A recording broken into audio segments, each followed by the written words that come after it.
अस्सलामु अलैकुम। आप अपना यूट्यूब चैनल सियासत व सहाफत देख और सुन रहे हैं। आर्मी एक्ट तो मंजूर हो गया मगर तहरीक इंसाफ के अंदर गहरे जख्म डाल गया, यानी तहरीक इंसाफ में मजीद टूट फूट का बाइस बना। तहरीक इंसाफ की मरकजी और सूबाई लीडरशिप के साथ बल्दियाती सतह पर भी तहरीक इंसाफ से वाबस्ता कारकुनान पीटीआई को छोड़ चुके हैं। न सिर्फ ये सिलसिला अभी तक जारी है बल्कि पीटीआई में ये सुरंग सेनेटर्स तक जा पहुंची है। 27 जुलाई को ऐवान के इजलास में आर्मी एक्ट को पेश किया गया। बिल के मसवदे की कापियां एक दिन पहले तकसीम कर दी गईं। पीडीएम में शामिल जमातों के सेनेटर्स ऐवान में मौजूद थे। हैरत अंगेज बात ये थी, इत्तेहादी हुकूमत के सेनेटर्स की तादाद ऐवान में कम थी, जबकि तहरीक इंसाफ के सेनेटर्स हुकूमती सेनेटर्स से तादाद में ज्यादा थे। तहरीक इंसाफ के सेनेटर्स अगर चाहते तो ऐवान से वॉकआउट का उनके पास बेहतरीन ऑप्शन मौजूद था। पीटीआई सेनेटर्स ख्वाजा आसिफ की गालियों को सामने रखकर ऐवान से बाहर जा सकते थे, मगर उन्होंने ऐसा नहीं किया। हालांकि जिस वक्त आर्मी एक्ट ऐवान में पेश किया गया, पाकिस्तान पीपल्स पार्टी के रजा रबानी आर्मी एक्ट के खिलाफ एहतजाज के तौर पर ऐवान से वॉकआउट कर गए। पीटीआई के सेनेटर्स भी रजा रबानी की तकलीद में ऐवान से निकल सकते थे, लेकिन तहरीक इंसाफ के सेनेटर्स ने वॉकआउट से खुद को दूर रखा और मुकम्मल तौर पर नजरअंदाज किया। ऐसा किस लिए हुआ, क्यों हुआ, कौन था जिसने तहरीक इंसाफ के सेनेटर्स पर जादू किया, यानी सेनेटर्स को पूरी तरह कायल किया और आर्मी एक्ट पर वोट देने पर रजामंदी पर आमादा कर लिया। कत नजर इस बात के PTI chairman Imran Khan army act के खिलाफ सुप्रीम कोर्ट में रट दायर कर चुके हैं। तमाम पार्टी बशमूल सेनेटर्स आर्मी एक्ट के खिलाफ तहरीक इंसाफ की पॉलिसी और मौक़िफ़ से आगाह थे और हैं। इसके बावजूद बहुत से पीटीआई सेनेटर्स आर्मी एक्ट के हक में क्यों गए? उन्होंने अपना वोट इमरान खान के मौक़िफ़ के खिलाफ क्यों इस्तेमाल किया? अब गौर की बात है, क्या एक बार फिर कौमी असेंबली के मुनहरिफ रकान की तारीख सेनेट में भी दोहराई जाएगी? जिस तरह कौमी असेंबली में पीटीआई के अरकान को हुकूमत की तरफ से तसल्ली देकर तहरीक इंसाफ से निकलने के लिए तैयार किया गया, बज़ाहिर यही महसूस होता है एक बार फिर सेनेट में भी कौमी असेंबली की तरह सेनेटर्स का इस्तेमाल किया जाएगा और उन्हें पार्टी लाइन की खिलाफ वर्जी पर इस्तीफे देने के हवाले से बचाया जाएगा। कौमी असेंबली में परवेज अशरफ ने सरदार अयाज सादिक की पॉलिसी को जारी रखा और तहरीक इंसाफ के इस्तीफे कबूल नहीं किए। स्पीकर कौमी असेंबली एक ही लाइन बोलते रहे। इस्तीफे देने वाले अरकान कौमी असेंबली एक एक करके उनके चैम्बर में उनसे मुलाकात करेंगे। मैं तस्दीक करूंगा अरकान असेंबली पर इस्तीफे देने का कोई दबाव या दीगर कोई ऐसी हिदायत जो आइन और कानून के खिलाफ तो नहीं। यही वजह है तहरीक इंसाफ के अरकान असेंबली के इस्तीफे कबूल नहीं किए। पीडीएम की तरफ से ये एक सियासी चाल थी। कौमी असेंबली में परवेज अशरफ ने सरदार अयाज सादिक की पॉलिसी को जारी रखा और तहरीक इंसाफ के इस्तीफे कबूल नहीं किए। स्पीकर कौमी असेंबली एक ही लाइन बोलते रहे। इस्तीफे देने वाले अरकान कौमी असेंबली एक एक करके उनके चैम्बर में उनसे मुलाकात करेंगे। मैं तस्दीक करूंगा अरकान असेंबली पर इस्तीफे देने का कोई दबाव या दीगर कोई ऐसी हिदायत जो आइन और कानून के खिलाफ तो नहीं। यही वजह है तहरीक इंसाफ के अरकान असेंबली के इस्तीफे कबूल नहीं किए।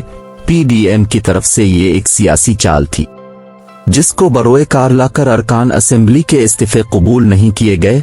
इस तरह हुकूमत ने बहुत सा वक्त गुजारा, लेकिन जब इस्तीफे कबूल करने का वक्त आया हुकूमत ने इस्तीफे कबूल करने में एक लम्हा ज़ाय किए बगैर इस्तीफे कबूल कर लिए। अब इसी सियासी चाल को सेनेट में इस्तेमाल किया जाएगा। जिस वक्त सेनेट का इजलास जारी था, इस वक्त एक बहुत अहम शख्सियत अपोजिशन के बेंचों पर मौजूद तहरीक इंसाफ के सेनेटर्स के पास तेजी से आ जा रही थी। कहने का मतलब है सेनेट के चेयरमैन सादिक संजरानी तहरीक इंसाफ के सेनेटर्स को आर्मी एक्ट की हिमायत में वोट देने के लिए कायल कर रहे थे।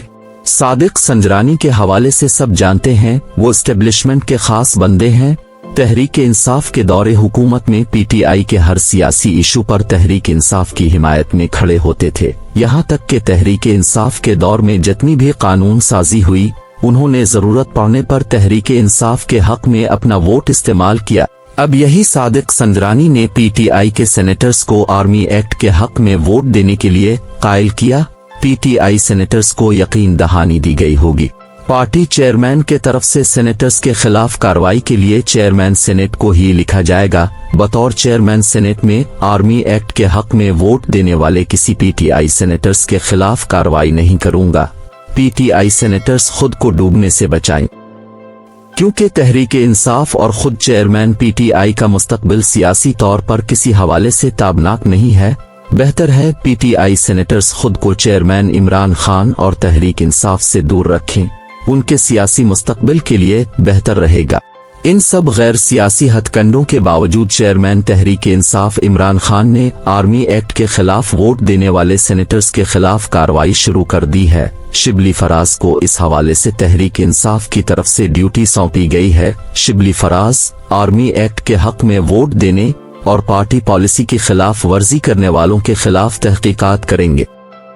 अपनी तफ्तीश मुकम्मल करने के बाद रिपोर्ट इमरान खान को पेश करेंगे। शिबली फराज इस वक्त रुपोश हैं, वो किसी नामालूम मकाम से अपनी तहकीकात का आगाज करेंगे। अब किसी खुफिया मकाम में रहते हुए तहकीक कैसे करेंगे, चेयरमैन इमरान खान बेहतर जानते हैं। मगर ये बात कन्फर्म है, इमरान खान ने आर्मी एक्ट के हक में देने वालों के खिलाफ सख्त कार्रवाई का फैसला कर लिया है। पूरी छानबीन के बाद उम्मीद है कौमी असेंबली और सूबाई असेंबली के दीगर अरकान की तरह उनको भी पार्टी से फारिग कर दिया जाएगा। दूसरी तरफ हुकूमत ने आर्मी एक्ट में एक बड़ी चालाकी का मुजाहिरा किया है। नून लीग ने आर्मी एक्ट में एक ऐसी शिक डाल दी है जिससे तहरीक इंसाफ मजीद कमजोरी की तरफ जाएगी। आर्मी एक्ट में इस शिक के मुताबिक किसी हसास ड्यूटी पर तैनात रहने वाले शख्स पर सियासत में हिस्सा लेने पर 5 साल तक पाबंदी होगी। अगर हसास ड्यूटी पर तैनात रहने वाला शख्स कानून की खिलाफ वर्जी करेगा, इसको 2 साल कैद की सजा दी जाएगी। आर्मी एक्ट की इस शिक पर गौर किया जाए तो बात साफ हो जाती है। हुकूमत नहीं चाहती अफवाज पाकिस्तान से रिटायर होने वाले अफसरान तहरीक इंसाफ में शमूलियत कर सकें। खासकर जनरल फैज का तहरीक इंसाफ में शामिल होने का रास्ता रोका गया है, क्योंकि जनरल फैज हमीद तहरीक इंसाफ के साथ मशावरत में शामिल होते हैं और बहुत से मामलात में अपनी राय से तहरीक इंसाफ को फायदा पहुंचा चुके हैं। जनरल फैज हमीद के हवाले से कहा जा रहा था वो रिटायरमेंट के बाद अपनी 2 साल की मुद्दत के खत्म होने का इंतजार कर रहे थे, क्योंकि रिटायरमेंट के बाद किसी भी सियासी सरगर्मी में हिस्सा लेने के लिए 2 साल की मुद्दत को घर में बैठकर गुजारना जरूरी है। इस 2 साल के दौरान किसी सरगर्मी में हिस्सा लेना कानूनी तौर पर ममनू है। 2 साल के बाद किसी भी सियासी सरगर्मी में हिस्सा लिया जा सकता है। जनरल फैज हमीद और तहरीक इंसाफ 2 साला मुद्दत के खत्म होने का इंतजार कर रहे थे, लेकिन हुकूमत ने बड़ी चालाकी से 2 साल की मुद्दत में इजाफा करते हुए 3 साल का मजीद इजाफा कर दिया है। अब पाबंदी की मुद्दत 2 साल से बढ़कर 5 साल कर दी गई है। आर्मी एक्ट में इस शिक के इजाफे से जनरल फैज हमीद को तहरीक इंसाफ में शामिल होने से रोका गया है। जनरल फैज हमीद फौज में रहते हुए ISI के DG रह चुके हैं। इसके अलावा भी जनरल फैज हमीद फौज में आला और हसास ओहदों पर तैनात रह चुके हैं। नून लीग, पीपल्स पार्टी और जमीयत इल्जाम आयद करती है इमरान खान अपने दौरे हुकूमत में जनरल फैज हमीद को आर्मी चीफ बनवाना चाहते थे। General Faiz Hamid army chief बन जाते तो उनकी मदद से अगले 5 साल के लिए दोबारा हुकूमत में आने का प्रोग्राम बनाकर बैठे थे। इमरान खान चाहते थे जनरल फैज हमीद को अपने वजीर आजम बनने के मकासद में इस्तेमाल करें और अपोजिशन पर दबाव डाल सकें। जनरल फैज हमीद के जरिए नैब के ऊपर प्रेशर को बढ़ाएं और साथ नैब की मजीद 100 अदालतें बनाकर अपोजिशन को जेलों में डाल दें, ताकि हुकूमत के रास्ते में रुकावट डालने वाला कोई ना हो। हुकूमत ने पिछली तमाम बातों को पेश नजर रखते हुए आर्मी एक्ट को अपनी सियासी चाल के तौर पर भी इस्तेमाल किया है। आर्मी एक्ट की मंजूरी से अफवाज भी राजी और हुकूमत के सियासी मकासद भी पूरे हो गए। इसके साथ हुकूमत ने तहरीक इंसाफ के सेनेटर्स को भी अपने जाल में फंसा कर अपने मकासद के लिए इस्तेमाल कर लिया, जिससे PTI मजीद टूट फूट का शिकार हो गई। देखा जाए तो हुकूमत इस वक्त अपने तमाम मकासद में कामयाब होती नजर आती है। नाजरीन, वीडियो अच्छी लगे तो लाइक और शेयर कीजिए।